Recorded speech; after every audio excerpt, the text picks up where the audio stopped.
Today, I'm going to share with you some mathematical illusions, seeming proofs that 1 equals 0, or that fractions don't exist, many others like that. But behind the scenes, what's going on with some of the seeming paradoxes that we're going to see has actually caused real difficulty for mathematicians over the years, and sorting it all out has led to some fascinating new mathematical developments. We're going to begin with 3 truly startling proofs, but I'm not going to reveal the tricks of those straight away because it's fun to try and work out what's gone wrong. However, I do promise you that by the end of the lecture, we will have resolved all of the problems and everything's going to be fine. So try and watch out and see where you think my little mathematical sleight of hand is happening. Will we ever be able to see beyond the current observable universe?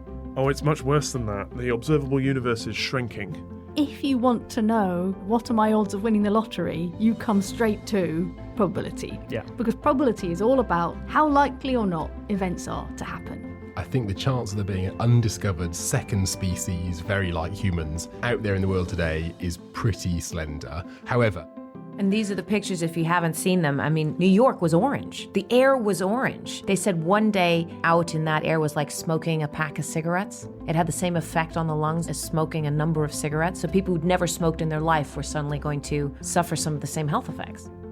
Any Further Questions is a brand new podcast from Gresham College, a place where we ask our speakers all of your questions that went unanswered following their lecture. Guests have included Ronald Hutton, Robin May, Chris Lintott, Sarah Hart and Maggie Snowling. Any Further Questions, all episodes are available wherever you listen to your podcasts.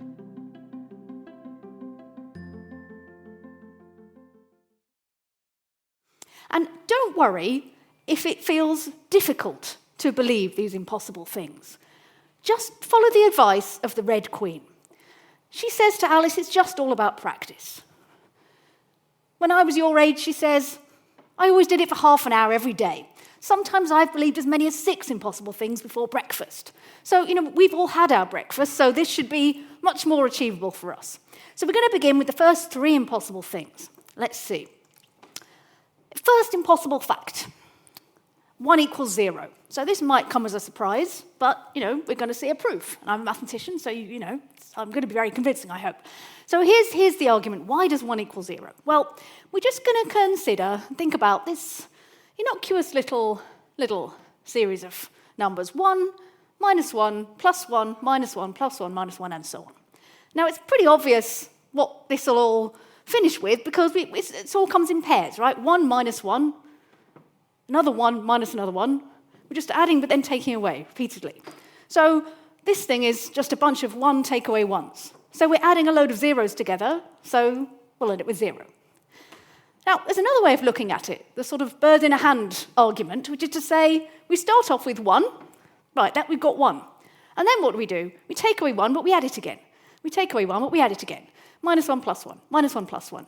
So really what we have here is 1 plus a bunch of zeros. So 1. There we go. So we've worked out the same thing 2 different ways, and we've got 0 and we've got 1. So those must be equal. QED, 1 equals 0. So I'm sure you're all happily believing now that 1 equals 0. Just in case you're not entirely convinced, I will give you actually a couple more proofs of this as we go along. As I say, I'm not going to tell you exactly why this doesn't work right now, but we might suspect something murky is going on with these ... dots. That they hide a lot of problems. So we'll come back and think more about infinite series later on. But let's have our second impossible fact.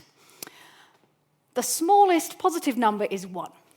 Now, this is actually very good pedagogically, right? Because teachers tell us, research has shown, that one of the major stumbling blocks for youngsters learning mathematics, and some of them never get beyond it, is fractions. So once we've proved the smallest positive number is 1, there'll be no need for fractions anymore, and everyone can be happy. So let's prove that the smallest positive number is 1. So currently we don't know what it is, right? So let's investigate it a bit. So here comes the proof. So we don't know what this smallest positive number is. Let's call it x for the moment. Obviously, x is at most 1, because 1 is a positive number, and x is the smallest one. So x is certainly less than or equal to 1. Okay, but x is a positive number. If you take the square of a positive number, you still have a positive number, right? So x squared is also a positive number. X is the smallest positive number, so x squared can't be any smaller than x. So that tells us that x is less than or equal to x squared. Okay, now, x less than or equal to x squared. X is positive, it's not 0, so we can divide through by x without, I'm not dividing by 0 or anything weird. This is okay. I can divide that little equation through by x on both sides, and I get 1 is less than or equal to x. And now we've got a number sandwich, best kind of sandwich. Because we've showed that 1 is less than or equal to x, but x is also less than or equal to 1. So x is trapped, it has to equal 1. So we've shown that the smallest positive number is in fact 1, which is great. No more fractions. Maths has become suddenly a lot easier. So again, have a think. What do you think has gone wrong there? We'll come back to that later. Final of these three impossible factors coming up. And I thought, as I'm the Gresham Professor of Geometry, we should do some geometry. So we're going to do some geometry around congruent triangles. I'll show you, before then, a couple of warnings, because I don't want to, lead you astray. Here, we just have to say ahead of this, watch out. St. Augustine does tell us to beware of mathematicians and all those who make empty prophecies. But, okay, well, I don't know, say what you like. St. Augustine, be honest with us. Goethe, on the other hand, I don't know if this is more insulting to mathematicians or to Frenchmen, but he says whatever you say to either of them, they translate it into their own language, and forthwith it means something entirely different. So those are the warnings, but now let's proceed and see what we can see about triangles. Okay, so there's the basic setup. I've got any old triangle, ABC, right? Take a triangle, your favourite triangle. Now, what I've drawn in 2 lines. We're going to have some more lines. I thought I'd do it step by step. So we've bisected that angle A. So bisecting an angle is something we've probably all learnt to do at school with a ruler and compass. You can do that construction. So bisect the angle A, and that line is coming down, and then we're going to cut the opposite side in half, so the perpendicular bisector of that side. So we've cut it into 2 halves, the midpoint is at D, and then we've got that perpendicular coming up, and they're meeting at O, and we're going to add some lines from O. We're going to add in, we're just going to join O to the other 2 sides, O to B, O to C. I'm not claiming those angles are being bisected or anything, we're just joining those lines. And we're going to drop perpendiculars to the remaining sides. Again, I'm not claiming that chops those sides in half, but we can still drop those perpendiculars. Okay, that's a bit of a complicated setup. So now watch me like a hawk, because I'm going to do some things with congruent triangles, and you've got to see where I may or may not be lying to you. Okay, so we're going to take them in pairs. We've divided this triangle into 6 little smaller triangles. Let's look at the 2 blue ones at the bottom, that pair. So I claim they're congruent. How do I know? Well, we've got a common side, OD, and BD and CD are equal because what we got OD there is the bisector, right? So BD equals CD, so those 2 sides are equal. And between them, we've got the same angle, happens to be a right angle. So one of the rules for congruent triangles is side, angle, side. Okay, so by that rule, these 2 blue triangles are congruent to each other. All right, next pair of triangles, the red ones. What have we got here? The angles at A are equal by construction. We made the angle bisector. At P and at Q, we've got right angles. So we've got 2 matching angles, and then, of course, the third angles must be the same. So all the angles are the same in these triangles, so they're definitely similar triangles, but also they have a common side, AO. So that makes them congruent. Okay, so it's another pair of congruent triangles. And now finally think about the 2 yellow triangles there, the ones that are left. And so these ones, what can we say about them? So they're right-angled triangles. At P and at Q got right angle. The hypotenuses of those are the same, OB equals OC, because the blue triangles are congruent. And we've got another pair of matching sides, PO and QO are equal because the red triangles are congruent. So right angle, side, side, another of the criteria for being congruent. The yellow triangles are congruent. So we've now got these 3 pairs of congruent triangles.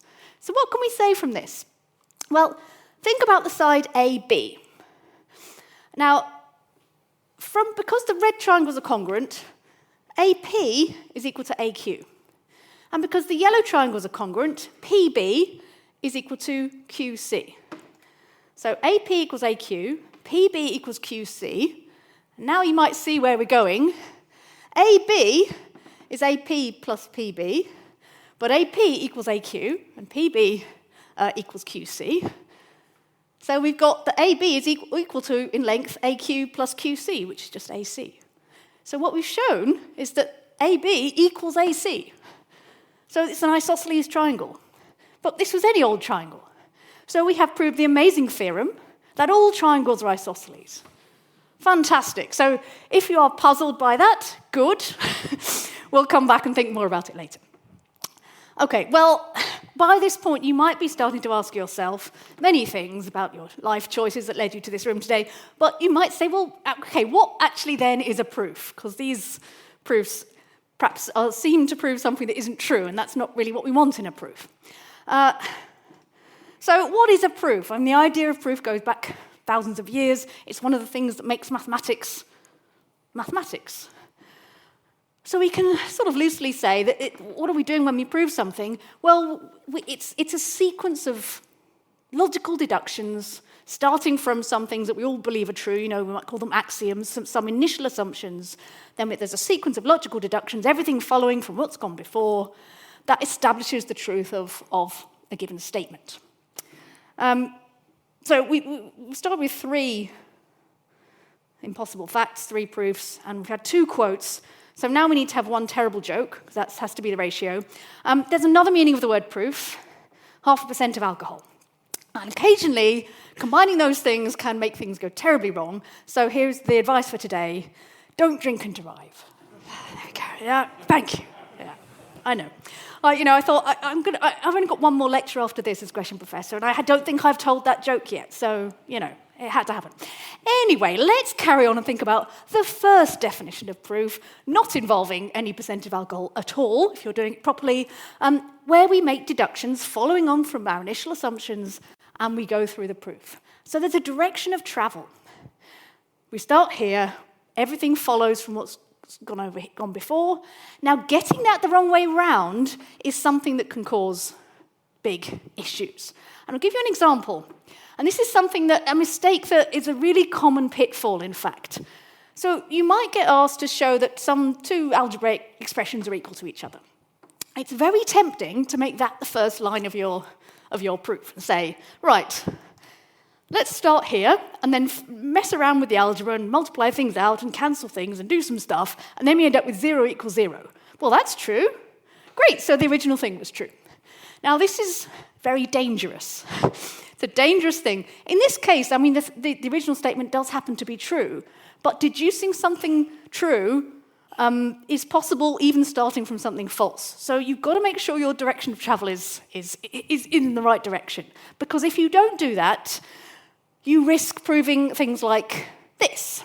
So here, I'm proving that 1 equals minus 1. So I start with 1 equals minus 1, and then I square both sides. 1 squared will equal minus 1 squared. Well, then on the left you get 1, on the right you get 1. So 1 equals 1. Well, I know that's true, so the original thing must have been true.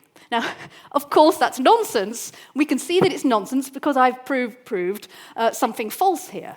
But it doesn't look like nonsense necessarily in the thing above, because it just so happened that what we're aiming to do it happens to be a true statement. But in mathematics, we don't only want to be able to trust proofs of things we already know are true. Rather, destroys the purpose of this. So it's so important to make sure that our proofs are going from beginning assumptions to the end, and not the other way around. Okay, let's have our 4th impossible fact. And it's a good one. It's going to help all of our financial calculations here. 1 penny equals 1 pound. Okay, here's the proof. It's a very nice short proof. So 1 penny, well, what is that in pounds? That's 0.01. Okay, now 0.01 is 0.1 squared. So we just make that change. Okay, so now I've got 0.1 squared. But 0.1 pounds, put that back again, that's 10p. Yes, 10 pence. But now, of course, we've got to square it now, so 10 squared is 100, and 100 pence is 1 pound. Hooray! So I I'm pretty sure this is how the Bank of England does quantitative easing. So it's at least as good as any other explanation I've heard. But okay, what's going on here is there's something up with the units. Something's going wrong when we're trying to change between pennies and pounds. And actually, problems with units have caused real-world issues on many, many occasions. I wanted to just mention my top 3 of these, because it does matter. I mean, we can see that this is wrong, but sometimes there are issues that arise when people don't notice problems with units. So the first of these, probably the most famous, the Mars Climate Orbiter, which, very unfortunately, that mission failed at a cost of, something like $120 million, because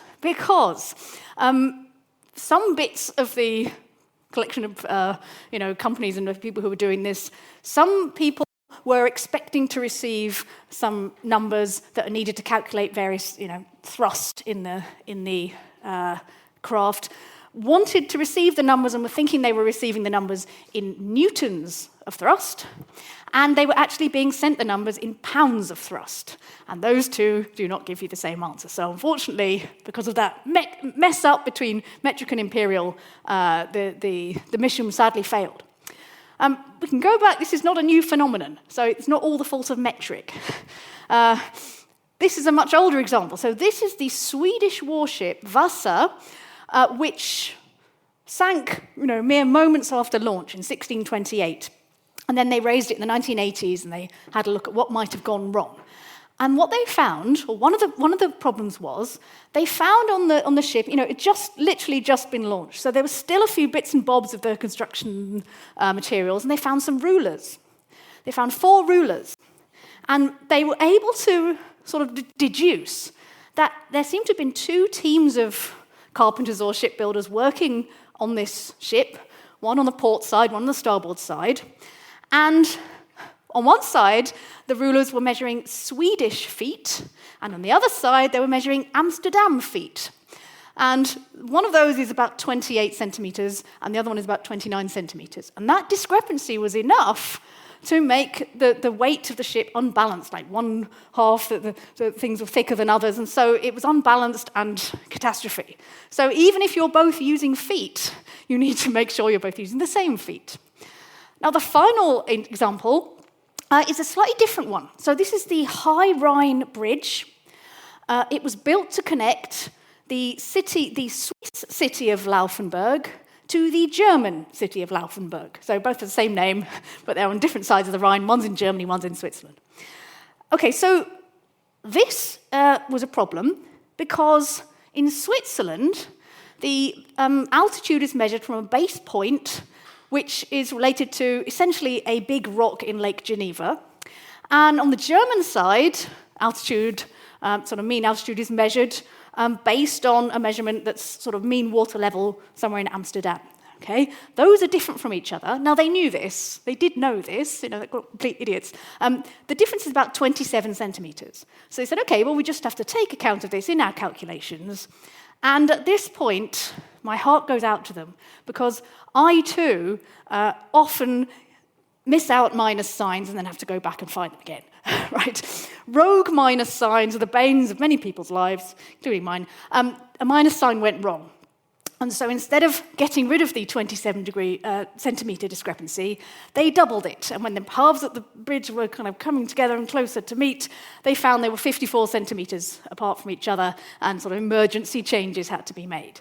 So in that case, it was, we're using the same measurements, but we're starting from different levels, and the rogue minus sign messed everything up, which they seem often to do. So if we think back to, units are mattering, if we think back to our impossible proof that 1 penny equals 1 pound, it's easier to spot what's gone wrong, if you hadn't already, if we were to try and do this same thing but with centimetres and metres, because we straight away can see that some of the things that we're saying are equal to each other aren't even measuring the same thing. Because we've got metres, 0.01 metres, and we're claiming that that is equal to some number of metres squared. But metres are a unit of length, and metres squared are a unit of area. So there's no way those can be the same thing. It's harder to spot that with pounds and pennies because we don't often think about square roots of a pound or a square of a penny. So what went wrong here was that we just sort of glibly put these units inside squares and square roots and didn't pay attention to what was happening. So yes, units, important, and that is a warning to us all.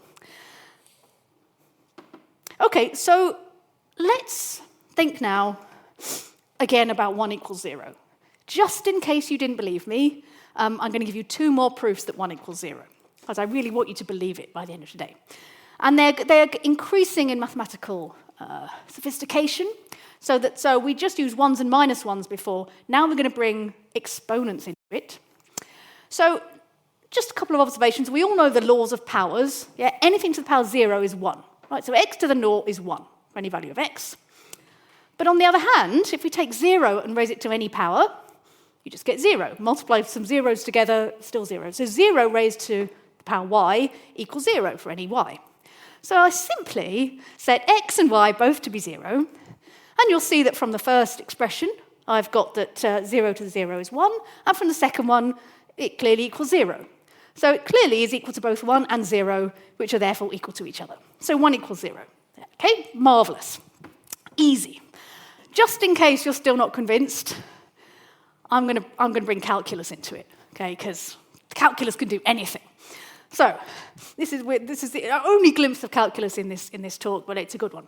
So this isn't calculus yet, but look, I'm just showing you here what we mean by something squared, which we all know. So 2 squared is 2 plus 2, 2 lots of 2. 3 squared is 3 plus 3 plus 3. 4 squared would be 4 lots of 4. So in general, for any number x, x squared is just x plus x plus x plus x, like x times. Okay, so now here comes the calculus. Just differentiate on both sides. If you remember your calculus, don't worry if you don't, you can just use one of the other proofs that 1 equals 0, and you won't lose anything. Differentiate on both sides. And we all know when we differentiate x, with respect to x, when we differentiate x, we get 1. So a bunch of 1s on the left-hand side. And when we differentiate x squared, you may remember, the answer is 2x. So now on the left, we've got x lots of 1, and on the right, we've got 2x. So for any value of x, we just have x equals 2x. So I'm going to substitute x equals 1, and that gives you 1 equals 2, and then you just subtract 1 from both sides. 1 equals 0. So listen, I've given you 3 proofs. I think it would frankly be churlish if you didn't now believe that 1 equals 0. So let's assume you do believe that 1 equals 0. That allows us to do something very interesting. We can now prove that everything is true. Everything. It's a corollary. This is a theorem that's a consequence of a previous theorem. So here's the corollary. Let S be any statement, then S is true. So this solves all of our worries, and we can prove everything. So here, let's do that. So take any false statement, whatever you like, any false statement at all, F. Now, if I happen to know, if I've managed to prove that this thing, that at least one of F and S is true, if I know that that statement is true, then the thing that's true must be S, because F is false, right? So if I can prove that at least one of S and F is true, then we will be able to deduce that S is true. Okay, all right. Now, let's consider a particular false statement, 1 equals 0. So that's a false statement, I think we probably agree. But we also now have to agree, because I proved it 3 different ways, that 1 equals 0 is also true. We just proved it 3 times. So this happens to be also true. So F is true. In that case, it's definitely true to say that at least one of S and F is true, because F is true. Marvellous, but we just said earlier, and nobody told me I couldn't, that if we can prove that statement, that at least one of S and F is true, then S must be true. So you have to now agree that S is true. Okay, QED, every statement is true.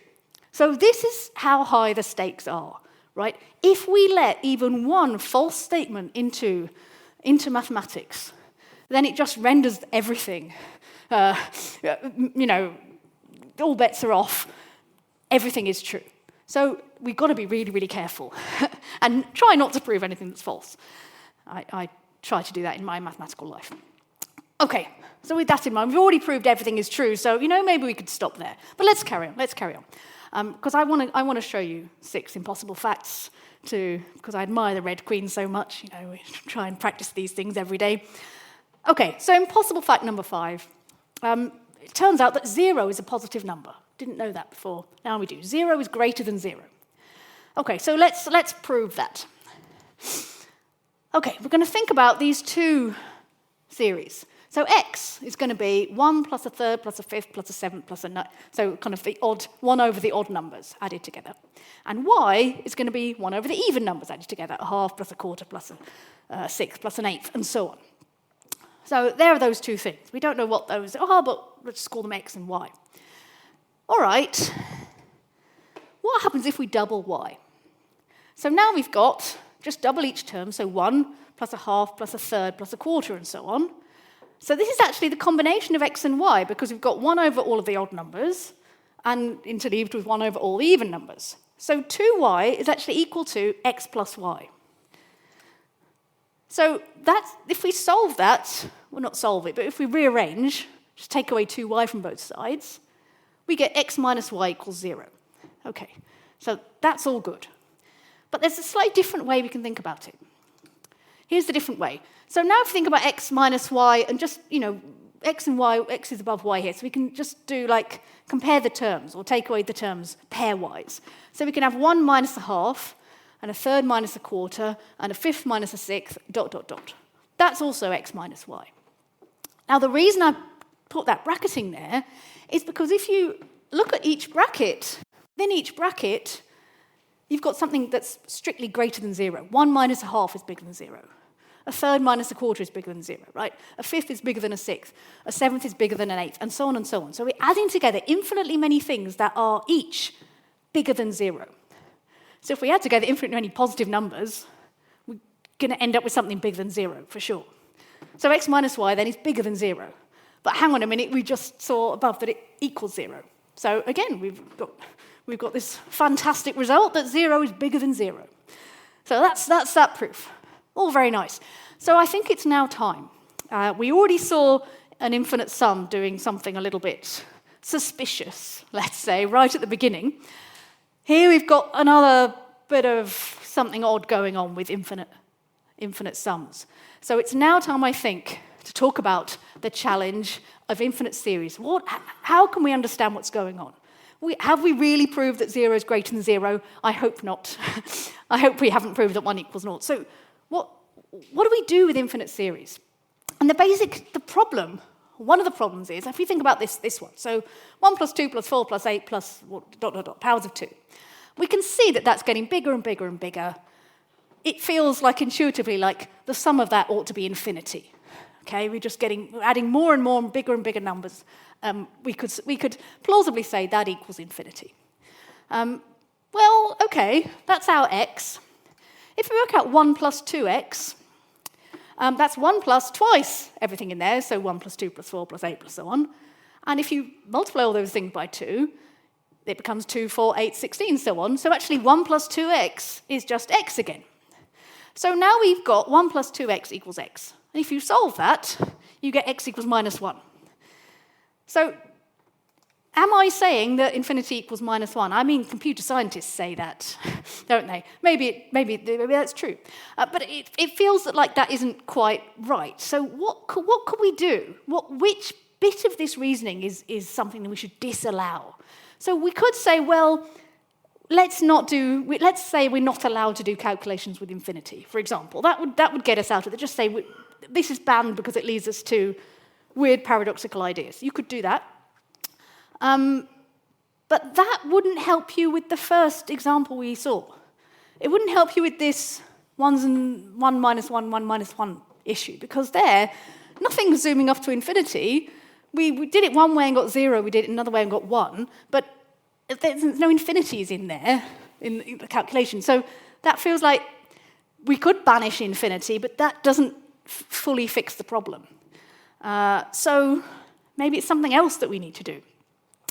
You could say, well, I'm just not going to allow adding up infinitely many numbers. That's clearly problematic and I'm just going to ban it. This doesn't sound very intellectually curious, so we don't want to do that. But also, we can't really afford to do that because we do need these things. Not these ones precisely, but we need infinite series. We use them all the time. If we want to work out, it's kind of useful to be able to know and think that 3/10 plus 3/100 plus 3,000 plus 3/10,000 plus ... What is that? The decimal 0.333, 0.3 recurring. That's the decimal expansion of 1/3. It's kind of useful to have that. Or you might say, okay, well, we won't do that. We'll just have fractions. We'll just write a third. We've got something right there. But of course, that will not work for numbers like pi, which are irrational. There is no fraction that exactly is pi. So we need these ... We need to somehow incorporate them into mathematics in a way that it puts us on a firm footing where we don't accidentally prove that 0 equals 1, which takes the shine off your afternoon if you accidentally prove that, or maybe it makes it more fun. So we need to be able to work with infinite series. And therefore, we have to work out how to avoid these apparent paradoxes. So how do we do this? Well, let's think about an example. So if I took a half plus a quarter plus an eighth plus a 16th, so 1 over the powers of 2, add those together, plus ... What we do with this or other series is we say, well, obviously we can't actually add infinitely many numbers together. So we make better and better approximations. And what we do is to work out the sum to a given point. We'll call that partial sum. We work out these partial sums, so the sum to 1 term, the sum to 2 terms, 3 terms, and so on. So if we do this, I've actually plotted the first few of these on a graph just to show you what happens. So the first term is just a half. If we add a quarter, the sum is 3/4. A half plus a quarter plus an eighth is 7/8. Then we get 15/16, and so on and so on and so on. And you can see I've done, so this is the graph of the partial sums that we're working out, and you can see it looks really rather like we're getting closer and closer and closer to 1. And in fact, if you can work out an expression for what is the nth partial sum, the sum to n terms, and it's 1 minus 1 over 2 to the n. So as n gets bigger, that 1 over 2 to the n is getting smaller and smaller and smaller. We really are getting closer and closer and closer and staying close to 1. So, we could give a formal, very formal definition of what we want to say, but the basic idea is we would say that this series does have a limit. The limit is 1, and it converges to 1.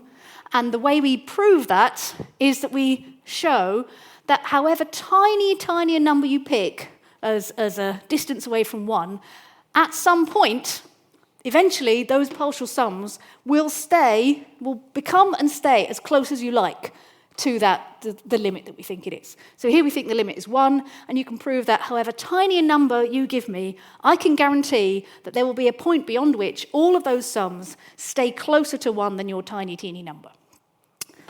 And so that's informally, I've defined the concept of convergence there, that this series converges to this limit, which in this case is 1. So that's the basic idea, and we can see that this does now help us with our 1 minus 1 problem. What about this? Well, if we work out those partial sums, first one is 1, and then it's 0, and then it's 1 again, and then it's 0 again. It just keeps flip-flopping between 0 and 1. It's never going to converge because it never settles down to being very, very close to a single number. It just keeps flip-flopping between. After an even number of terms, it's 0, and after an odd number of terms, it's 1. So this thing does not converge with this definition we're working with. So if it doesn't converge, what's the opposite of that? It diverges. This is a divergent series, even though it doesn't zoom off to infinity, but it never settles on one value. So it's meaningless to say it equals 0 or it equals 1. It never doesn't equal anything because it never sits still. All right, so we can think, well, when would things, how do we know if something does converge? That's clearly quite important. So certainly, if we're adding up all these things and we've got to stay within a smaller and smaller distance from what we think is the limit, the things that we're adding on are going to have to get smaller and smaller themselves. So if we think about something like this is called the harmonic series. So we're adding 1 plus a half plus a third plus a quarter plus a fifth plus ... If you look at the partial sums here, and I've plotted the first about 100 of them, you can see that it kind of 1, and then 1.5, 3/2, and then you add a third. So the bits you're adding on get less and less each time. Kind of the gradient of this thing is settling down. It hasn't settled down to anything yet, but it sort of looks as if maybe it might, given enough time, it's getting flatter and flatter, the line. So it might settle down to something. But it doesn't. And let me explain why it doesn't. So if we think about this series, we can group the terms. So we've got 1 and then a half. And then we're going to group the next 2 terms, a third and a quarter. Then the next 4 terms, up to 1/8. Then the next 8 terms, the next 16, and so on and so on. And the reason we're doing this is because inside each bracket, everything before the last term is strictly greater than that. So 1/3 is bigger than a quarter. 1/5, 1/6, 1/7, those are all bigger than 1/8. So whatever this sum is, it's bigger than what I've just written here, where we've replaced a third with a quarter. We've replaced everything in that bracket by 1/8, and so on. And 4 lots of 1/8 is a half, 2 lots of a quarter is a half. All of the brackets add up to a half now. So we know whatever this sum is, it's bigger than 1 plus a half plus a half plus a half forever. And that's clearly going to be bigger than any number you like to mention. If you want this to be bigger than 1 million, you just do 2 million of these brackets and you're bigger than that. So even though it slows down, it grows slower and slower, this series gets to be, if you wait long enough, bigger than any number. So this cannot converge. This is also a divergent series. So it's not enough to just have the terms getting smaller and smaller. We need more than that. So you do have to be quite careful. There is a tweak we can make to this series.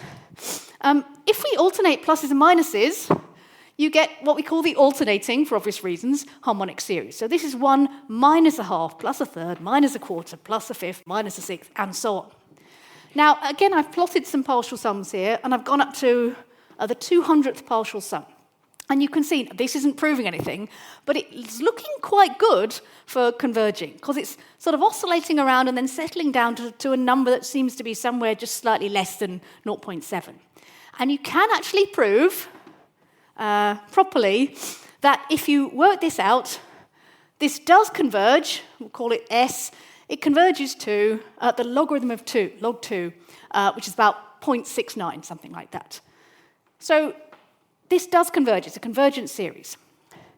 But there's an issue. Mathematicians discovered this. So they're looking at this, and they said, yes, it converges to log 2, fine. But let's think about calculating that in a slightly different way. Is there a different way of calculating this thing? So we're going to add all the same things up, but just in a slightly different order. We know we can do this if we're adding 2 or 3 numbers. It doesn't matter which one we add first. So seems okay. So what have I done? I want to explain, or I want you to be convinced that we have got all of the numbers in there, all of the terms in there. So each of these brackets has 3 terms. The first term that I'm highlighting in green is 1 over the odd numbers. So we've got, in the original ordering, it's 1 minus a half plus a third minus a quarter plus a fifth. So we're adding all the 1 over odds, and you can see that they appear at the beginning of each of these brackets. So you've got 1 plus a third plus a fifth plus 7, and so on. And then the other 2 terms are the 1 over even numbers, just in the original order, but we're putting them in pairs. So minus a half minus a quarter in the first bracket, minus a sixth minus an eighth, minus a tenth minus 12, and so on. So we have got everybody. Now let's think about these brackets then. The first 2 terms in each bracket, 1 minus a half is just a half. What have we got? We've got a third minus a sixth, that's a sixth. A fifth minus a tenth is a tenth, and so on. So we can simplify a bit. This is still the same sum. And now we've got this calculation to do. You'll notice that all the denominators now are even. So we can bring out a factor of a half. And then we'll see we've got a half of 1 minus a half plus a third minus a quarter plus a fifth minus a sixth. That sounds familiar. That's our original sequence, or our original series. So we just seem to have shown that S is equal to half of S. But if S is a number, that sort of implies that S is 0, which have we just proved that the logarithm of 2 is 0? We hope we haven't. that would be bad. And this was a genuine issue that mathematicians realized, oh my goodness, we worked out this thing, and then somehow now it also seems to be equal to 0. What is going on? Because, as I've said, if you're doing 1 plus 2 plus 3, you can rearrange that. You can do it as 3 plus 2 plus 1 or 3 plus 1 plus 2. You get the same answer. So why can't we do this now? Well, sometimes you seem to be able to get away with it. Sometimes you don't. What's going on? And what is going on was finally worked out by the great mathematician Bernard Riemann in what is now known as the Riemann series theorem. So this is going to solve all our problems. Well, perhaps just the ones about infinite series, not like all our problems. But it's a great theorem. I need to give you one bit of terminology, and it's this. If you've got a series, like the ones we've seen, there's this concept of being absolutely convergent. And that's not like really convergent. You can either be convergent or not. But absolutely convergent is indicating taking the absolute values of the terms of the series. The absolute value of a number is just like its magnitude, ignoring the sign. So the absolute value of -7 is 7, for instance.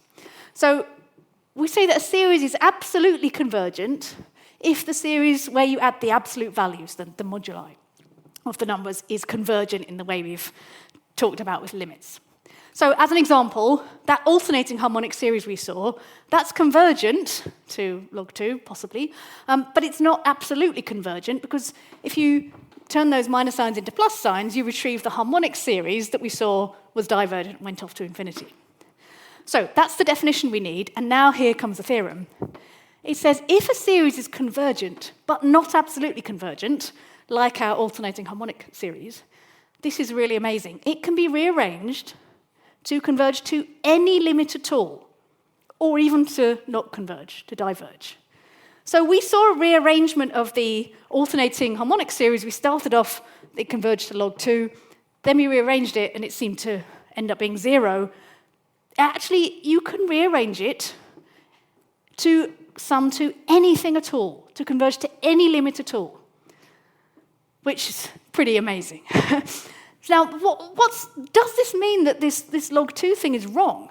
No, what it means is that when you rearrange it, you get a different answer. So if you've got this kind of series that converges but isn't absolutely convergent, you cannot rearrange the terms. Because if you do, any arguments you make become null and void. You have changed the sequence of partial sums by rearranging. So you're just not allowed to do that. If you don't do that, then you're okay and you can trust the answer that you get at the end. By contrast, these absolutely convergent series are brilliant, because for them, you can rearrange it as much as you like, and it will not affect the answer. So they're like the gold standard of series. That's what you want. You want something to be absolutely convergent, then you can do whatever you like to it. So this really resolved everything, and it means we can avoid these scary apparent paradoxes and accidentally proving that 0 equals 1. So this deals with the kind of infinite series sort of problem. I want to give you one more impossible fact, and then I know that I owe you a couple more explanations from the beginning. So this one, we're going to prove that half equals a third. Now, seems unlikely. This proof is based on one that was devised by a French mathematician, Joseph Bertrand, who wanted to illustrate some difficulties with probability. So think about this question. So you take a circle, and you have to find the probability P that a random chord of that circle, so just a line drawn between 2 points on the circumference, that any random chord is longer than the side of the inscribed equilateral triangle. Okay? What's the probability that a random chord will be longer than the side of that triangle? So I'm going to show you how we can work this out. So take your random chord. How do you do that? Well, you pick 2 random points on the circumference, right? So pick your first point, and then you pick another point, and that gives you a chord. Okay, so to think about whether this is going to be longer than the side of the triangle, I'm going to just rotate the triangle. It doesn't matter if I rotate that picture on the right to make it fit in with whatever I need to do. So I'm going to do that so that one vertex of the triangle coincides with the first point of my chord. And then we can see it's quite easy, because the chord's going to be longer than the side of that triangle precisely if the other end of it, the second point that we chose, lies in this arc, which is between the 2 other triangle vertices. And that's a third of the circumference. So there's a 1 in 3 chance of that happening. So clearly the probability is 1/3 of this thing happening. Okay, great. Now I'm going to give you a different argument. So the different argument goes like this. We can define a chord in a slightly different way, or choose our chords in a different way. Because if you take a chord of a circle, if you bisect it, taking perpendicular bisecting, you might remember, that line will go through the center of the circle. So you can define a random chord in a slightly different way. You can pick a random radius and pick a random point along that radius and draw a perpendicular at that point. That will give you a chord.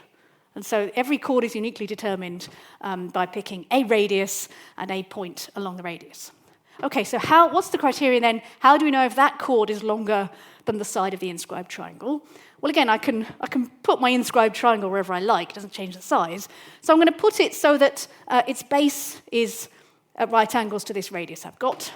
And then we can see that the chord will be longer than that side precisely when the point that I choose is inside that triangle, so above wherever the triangle meets the radius.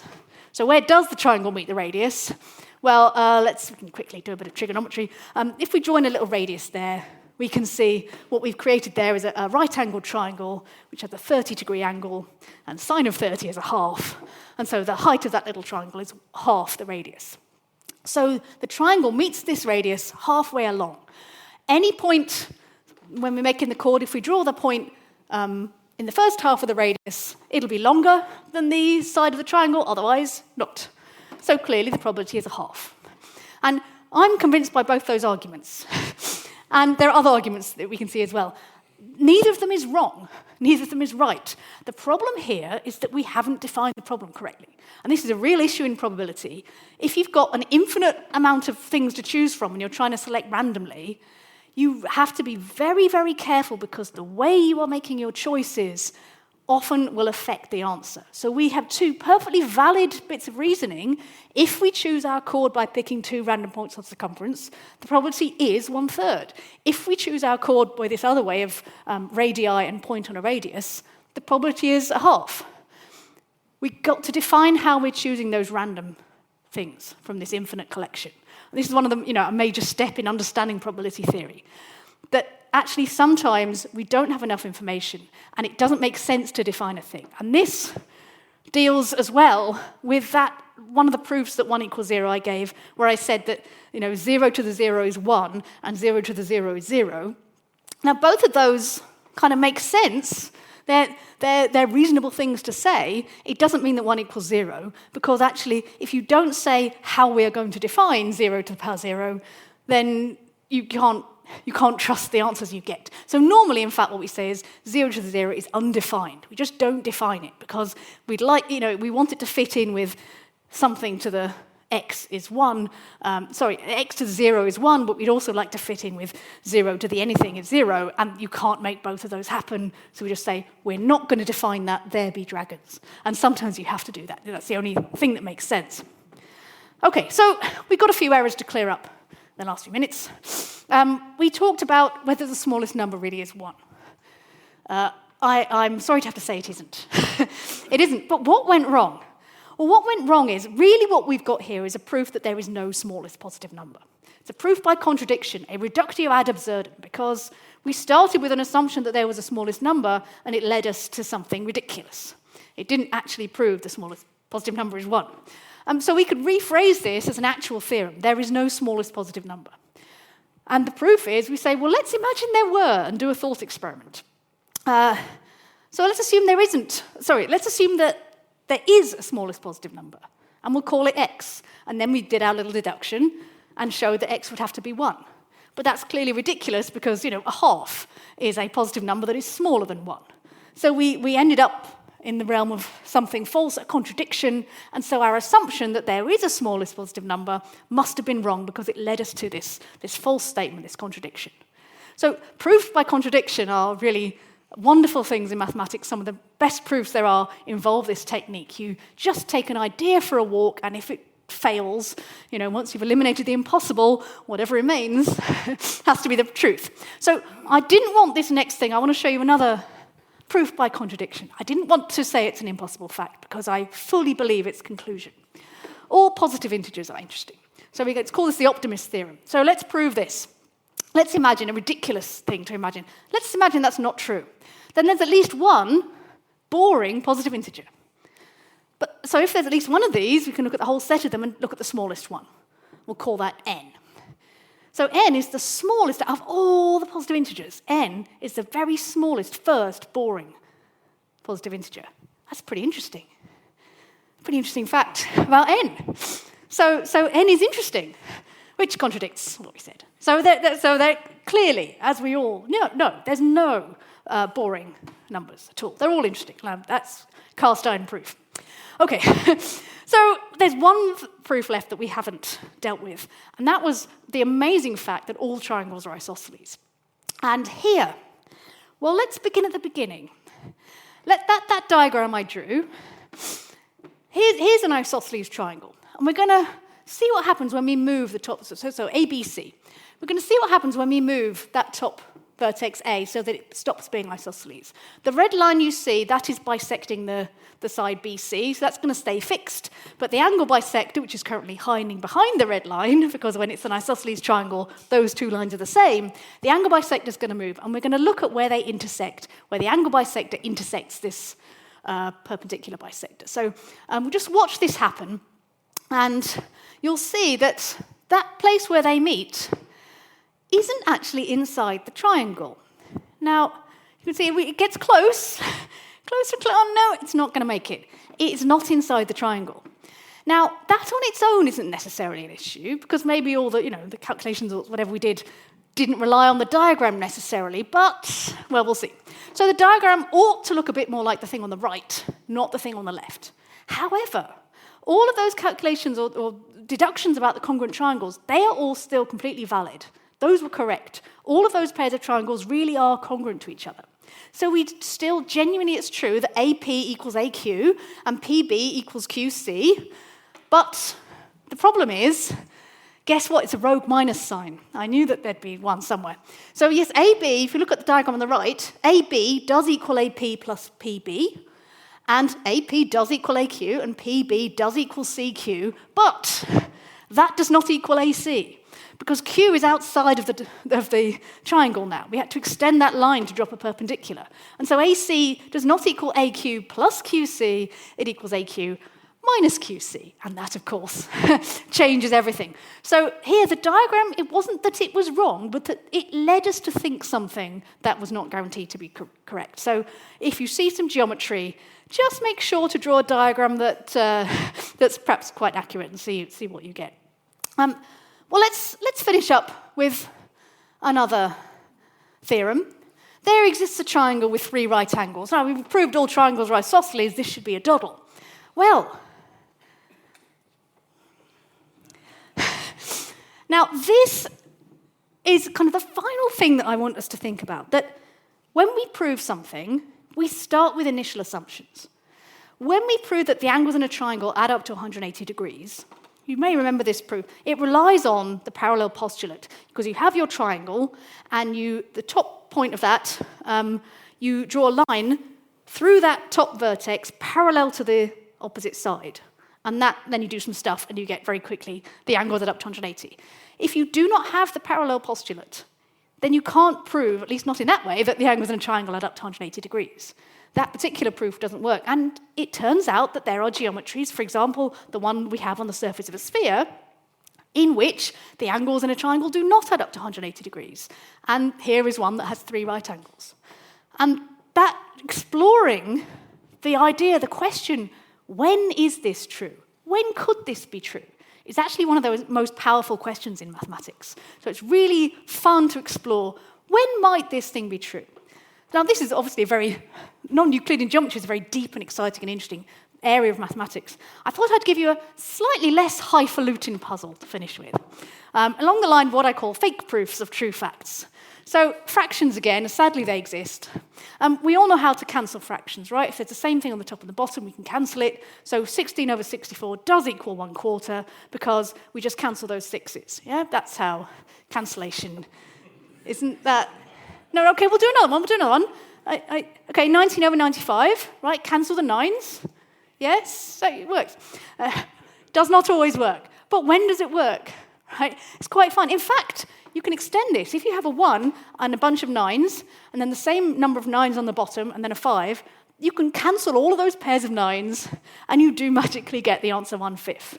There's a little proof of that underneath. Very quick thing. It's actually a true proof for once.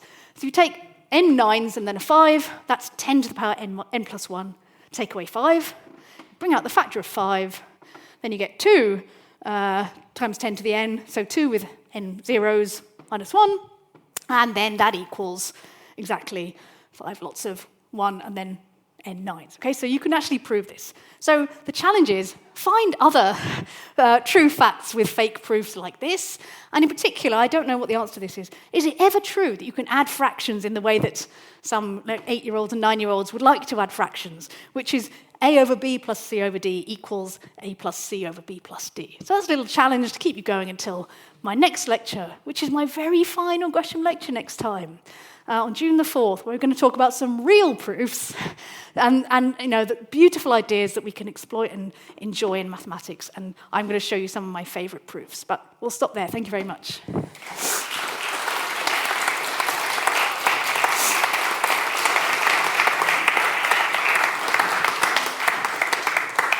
Thank you, Sarah. I'm Martin Elliott. I'm the Provost of the College, and it's always an immense treat for me to hear Sarah speak.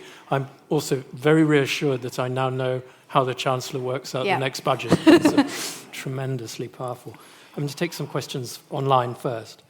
Is there anything other than an infinite series that can cause false statements to be proven true? Well, yes, proven. There's got to be a hole in your proof somewhere. But, I mean, yes, and as we've seen some of the ways that can happen. I did not divide by 0 at any point today. But that's another way that you can often make false things happen to be true. You disguise it. You do some algebraic calculation. You say, let x equal y at the beginning, and then you wait a few lines until everyone's forgotten, and then you divide by x minus y, and hope nobody notices. So there's a lot of ones that involve division by 0, but I thought, this is a very superior audience, and they are going to spot division by 0 just straight away, so I didn't do that. Let's take some questions from the floor before I go back to those online. Does anybody have one? The one I hadn't seen before, and I'm not quite sure of the problem, the differentiation one, the x plus x equals x squared. Can you explain that one, please? So I think, this is where you have x lots of x, and then on the right-hand side you have x squared. Now, one problem is that I had x lots of x, and when I differentiated all those little x's, I got 1s, but I didn't do anything about the fact that I had x of them. And I think that's the basic issue. So I ended up with x lots of 1, but it's not really clear how you make a function that says here are x lots of x. And actually, you sort of force yourself to write x squared, and that's the issue. So, I mean, if you were to try and do this from first principles and properly represent the left-hand side, I ignored the fact that I had x lots of this thing, and I didn't do anything about that. That's really what's gone wrong there. Any more questions on the floor? Otherwise, I'll read you one out. Why are there irrational numbers that can't be expressed as a ratio of two other whole numbers? And does it show us anything or prove anything? Well, why are there, you might have to ask a higher power than me, but there definitely are. There are, and so you can see this, if you take just a square whose sides are 1, and the diagonal of that square cannot be expressed as a fraction, however hard you try, square root of 2. And these are called irrational numbers, and they are everywhere, but nothing to be afraid of. It's just that our human minds who thought of using fractions to write things just didn't realize that there are these other numbers out there. So, yeah, they vastly outnumber, in fact, the numbers that can be written as fractions. Almost every number that you pick up random off the street is irrational. How frequently do these things happen with the conversion of pure maths, as it were, into applied maths, apart from the first example you showed of us landing on Mars? How frequently do disasters happen when people get these sequence of assumptions wrong? So I think we're quite lucky in that most of the time, I would say, we've got away with things over the years, let's say. So in the kind of 200, 300 years ago, people would kind of play around with infinite series and assume everything would be fine. But because the series they were playing around with happened to be quite well behaved, mostly you can get away with it. But that's no way to do mathematics. But it took a while to really come up against these issues for real. And I think one risk that can happen if you're transferring kind of from pure mathematics to applied mathematics is maybe the pure mathematicians have this cast iron thing that says, under these conditions and these conditions alone, you're allowed to do this. And then perhaps that may slightly get lost sometimes, and then you just sort of, I know I can do that, and I'm sure it's fine. Just every so often, it isn't fine. But in the real world, of course, you have mathematical models, you have approximations, and you can test it, everything, and make sure that it will work in real life. But it is important to make sure, that we're not going to end up with with proving impossible facts. So occasionally it crops up. Thanks for that. Is there a governing body or anything to accept a proof? Okay, there should be. Well, in practice, what happens is when you're a mathematician, you think you've got a theorem, you will write that up as an academic paper, you will send it to a journal, and the journals then will send that out to referees. So people, other mathematicians who will look independently at what you've written and try and follow your argument, and if there's something that they don't understand or why is that allowed, then they send it back and say, can you explain how you got from here to here? And if you can't, maybe you realise there's a mistake. So the idea is, peer review will capture any errors that you might have made, and as you go on in your mathematical career, hopefully you make fewer gross logical mistakes. It still can happen, and perhaps not these kind of things, but maybe other things. And of course, everyone can make mistakes accidentally. So it's peer review that happens, and then things are published, and your other fellow mathematicians will read them. So that's the closest we get, I guess. The last thing you said there, a great example of that was Andrew Wiles' proof.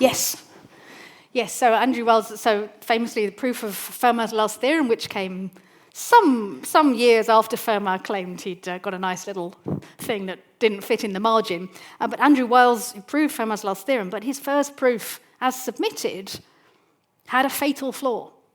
And happily, that was able to be fixed. But the first original proof, when was that, like 93, had this mistake in it that it wasn't like, you've forgotten to do some trivial thing. It was genuinely a fatal flaw in the proof. But happily, he did manage to correct that. It took a lot of work, and then the correct version was submitted, and everyone does now believe it.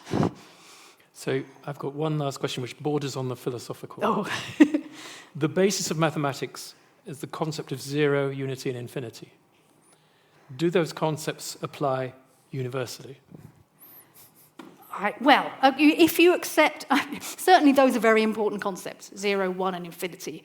And you can almost, so I remember James Joyce, famous mathematician, he had a little notebook, and he wrote these sort of links between these three concepts. So 0 divided by 1 is 0, 1 divided by 0 is infinity, and infinity divided by 1 is, so all of these things, you can sort of relate to each other. So they're wonderful concepts, and in a way they're all linked to each other. But I think that they are universal because, and not 0, i.e. you don't have anything, that's clearly a thing that can happen anywhere. 1, the basic unit from which everything else is built, I feel, that's got to, if you have any alien civilization and they count, they're going to start at 1 like we do. These things are not really choices. And there's God, what's the name of that mathematician who said that God invented the natural numbers and everything else comes from man, right? But I think these things are universal concepts. Thank you. Well, I'm sure you'll agree with me that Sarah is more than 1 in a million, 1 in infinity. Thank you very much indeed.